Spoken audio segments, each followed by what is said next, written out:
İşğalına başlaması. Yaxşı, gəldik. Bilirsiniz ki, 18-ci əsrdən etibarən bizim şimal qonşumuz Rusiya dövləti getdikcə güclənmişdi və bu gücündən istifadə edərək Azərbaycana hücumlar və işğalçı siyasətini həyata keçirməyə çalışırdı. Rusiya Azərbaycan belə deyək, işğal etmə siyasətini əvvəlki dəstədə keçmişik 1722-1723-cü illərə əhatə edir. Birinci Pyotrun dövrü, bilirsiniz Pyotrun ölümü, sonra Rus qoşununa burada qala bilməməsi, Nadir xanın tarix səhnəsinə çıxışı, bu yürüyüşü uğur sayacaq. İkinci Yekaterina dövrü 96-cı il olacaqdı. Bu yürüyüşdə bilirsiniz ki, Yekaterina'nın ölümü ilə uğur sayacaq. Lakin 19-cu əsrə gəldiyimizdə artıq vəziyyət tam dəyişmişdi. İstər beynəlxalq şərait, istər Azərbaycan daxili şəraiti Rusiyanın Azərbaycan işğalına şərait yaradan amil hesab edilirdi. Burada beynəlxalq amilə baxdığımızda Rusiya 19-cu əsrdə daha da güclənmişdi. Avropada Fransanın gücünün artması və Avropa dövlətlərinin Fransaya başı qarışması, yəni biz gələcəkdə keçəcəyik, Rusiyanın Qafqazda istədiyi kimi hərəkət eləməsinə şərait yaradırdı.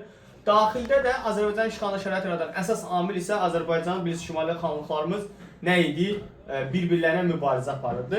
Həmçinin beynəlxalq aləmdə həm də Qacarların daxilində də qeyri-sabitlik var idi, özləri daxilində. Bundan paraleldə 1791 Osmanlı yassı sülhündən sonra Cənubi Qafqaza müdaxiləni, Şimali Qafqaza müdaxiləni artıq azaltdığı üçün o da bir növ Rusiyanın əl-qolunu açmağa təkan verəcək.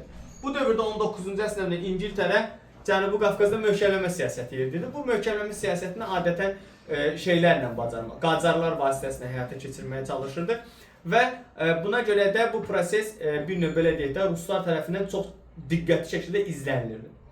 Rusiyanın Azərbaycan işğalının siyasi və iqtisadi məqsədləri var. Siyasi və iqtisadi terminləri seçmək lazımdır uşaqlar, bilməlisiniz artıq. Çünki gələcək dərslərimizdə bundan demək daha çox istifadə edəcəyik. Siyasi məqsədlər budur ki, Azərbaycanda öz mövqeyini gücləndirmək, Cənubi Qafqazda mövqeyi gücləndirmək, Osin şirkətinin burada möhkəmlənmə siyasətinin qarşısını almaq, gələcəkdə Osmanlıla müharibədə cəbhə məsələsində üstünlük əldə etməlidir, yəni Qafqaz cəbhəsinin üstünlüyü.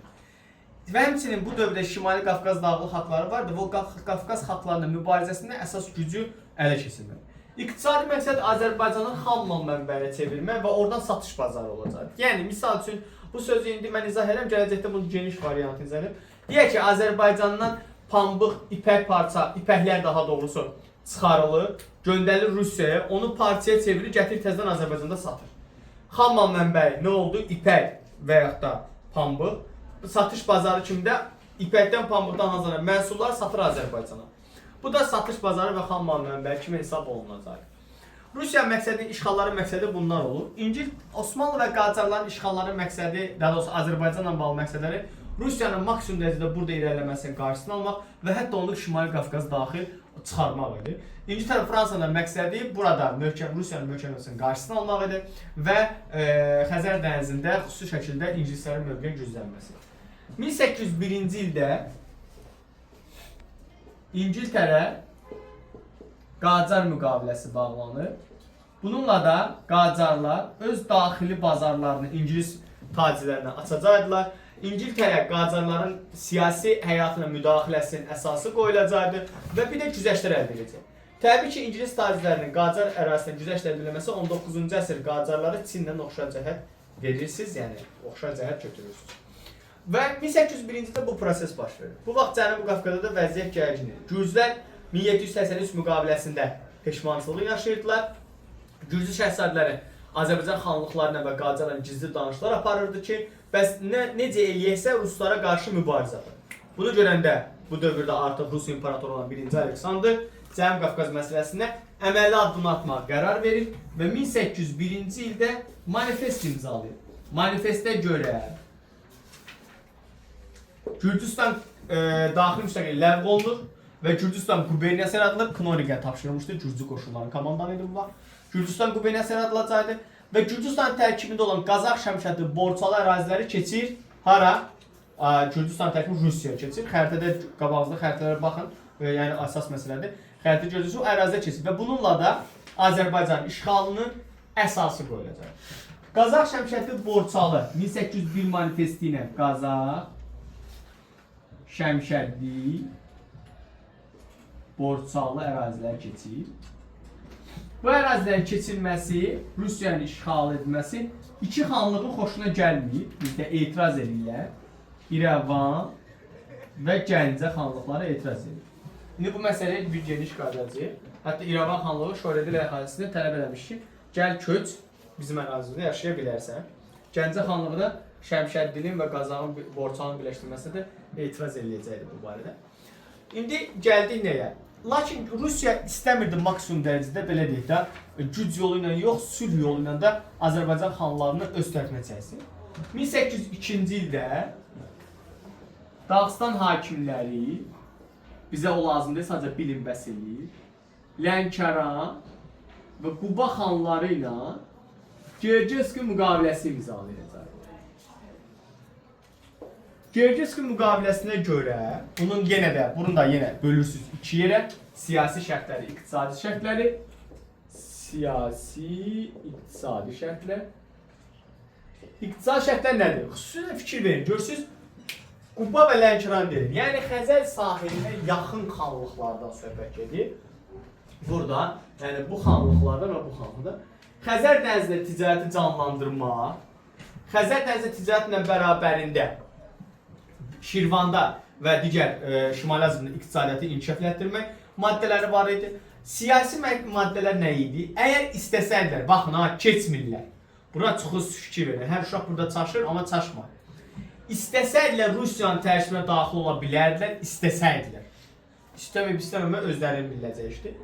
Və həmçinin vahid düşmənə qarşı, burada vahid düşmən Osmanlı və Qacarlara qarşı bunları müdafiə eləyəcək vədim verdi Rusiya. Ki, yəni gələcəkdə bu xanları bir növ belə deyək də Osmanlı və Qacarlara qarşı müdafiə edir. Bu isə siyasi şərtlər olacaq. 1802-ci ildə bu müqavilə imzalanacaq. Və 1803-cü ildə Çar Balakənə Qulyakov qoşun yeridir. Çar Balakənə. Burada Qanıq Alazan döyüşü olur 1803-cü il. Qanıq Alazan döyüşü. Qanıq döyüşü. Bu Azərbaycanın bir də eradan əvvəl 65-ci ilin oxşar cəhətdir. Qanıq döyüşü olacaqdı. Qanıq döyüşü Ruslar qələbə qazanır, Qulyakov Cara daxil olur və Carı yandır. Elə həmin ildə antlı öhdəliyi imzalayacaq. Bilirsiniz, Carlılar, Car Balakən cəmaatlığı bilirsiniz, əhalincə, yəni xalq yığıncaqları. Müqaviləyə görə nə olacaqdı burada, müqavilənin şərtinə görə? Müqavilənin şərtinə görə Car Balakən cəmaatı ipəklə xərac verəcəkdi Rusiyaya. Sədaqət əlaməti olaraq Rusiyaya əsir göndərəcəkdi. Tiflisdə qalacaqlar onlar ki, bir dənə qiyam qaldırarlar. Sonra bundan paraleldə Rus qoşunları Car Balakənə yerləşdiriləcəkdi və Car Balakən daxili müstəqil qorunub saxlanır, amma xarici məsələdə tamamilə Rusiya keçir. Car Balakən işğalı Rusiyaya nə qazandıracaqdı?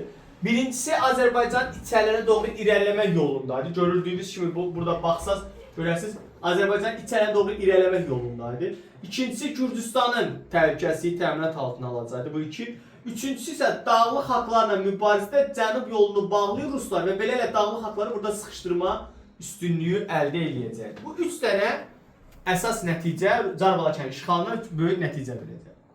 1803-cü ildə bundan eləyəcək. Bundan sonra növbə çatıb Gəncə xanlığı. Ruslarla Gəncə xanlığı arasında məsələ çox mühüm və münaqişəli məsələdir. Birinci, bu məsələ 1796 söhbətindən qalmadır. Qazax Şəmşədli Borçalı söhbətindən. Sonra bu 1801 manifestində Qazax Şəmşədli Borçalının işğalında Gəncə xanlığı etiraz edir və Gəncə xanlığı etirazla bərabər dayanmır, bütün şimal xanlıqlarını bir yerə yığmağa çalışır ki, Ruslara qarşı ciddi müqavimət göstərir. Ruslar da bunu bilirdi, çox da yaxşı bilirdi və Ruslarla Sisyanov belə deyək də bu vaxt bir növ belə deyək, Gəncə ilə bir növ artıq məsələni həll etməyə çalışırlar.